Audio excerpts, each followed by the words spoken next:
दोस्तों जय जगन्नाथ। स्वागत है नए वीडियो में। दोस्तों आज हम लोग जानेंगे कि अमीर लोग और ज़्यादा अमीर कैसे होते चले जाते हैं और गरीब और मध्यवर्गीय लोग गरीब क्यों होते चले जाते हैं, कर्ज में क्यों फंसे रहते हैं हमेशा। आज इस टॉपिक पे हम लोग चर्चा करने वाले हैं। दोस्तों अमीर लोगों की अमीरी का सबसे बड़ा कारण ये होता है कि उनके जो एसेट्स होते हैं, एसेट्स यानी संपत्ति उनकी इतनी ज़्यादा होती है कि उससे उनकी आमदनी इतनी ज़्यादा हो जाती है। अलग अलग इनकम के उनके पास सोर्स होते हैं, अलग अलग प्रॉपर्टी होती है उनकी, जिससे आमदनी इतनी होती है कि खर्च चल जाते हैं और फिर जो पैसे बचते हैं उनसे और वो संपत्ति इकट्ठा कर लें। आज हम लोग संपत्ति और दायित्व में सबसे पहले डिफरेंस समझेंगे। आप बहुत सारे लोग ऐसे कंफ्यूज होते हैं, सोचते हैं कि हमने ये घर खरीद लिया तो ये हमारी संपत्ति हो गई, कोई कार खरीद लिया तो वो हमारी संपत्ति हो गई। वो आपकी संपत्ति नहीं है, वो दायित्व है, लायबिलिटीज।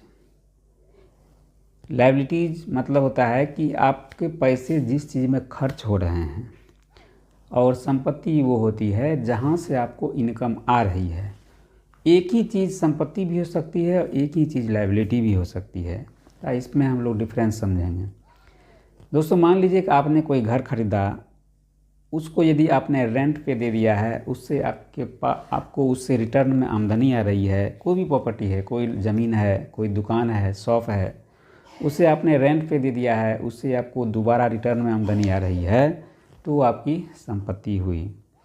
कोई घर खरीद करके आप उसमें खुद रह रहे हैं, चाहे घर कितना का भी हो, कितना बड़ा क्यों ना हो, करोड़ों का घर हो, यदि आप उसमें खुद रह रहे हैं तो वो आपकी लायबिलिटी हुई, उससे आपको इनकम नहीं आने वाली है।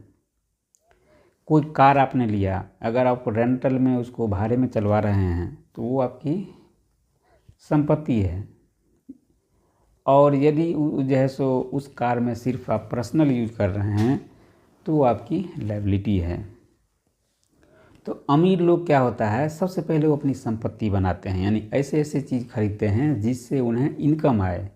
फिर उन चीज़ों से उनके पास बहुत ज़्यादा जब इनकम आने लगती है, उसके बाद वो विलासिता की चीज़ें खरीदते हैं।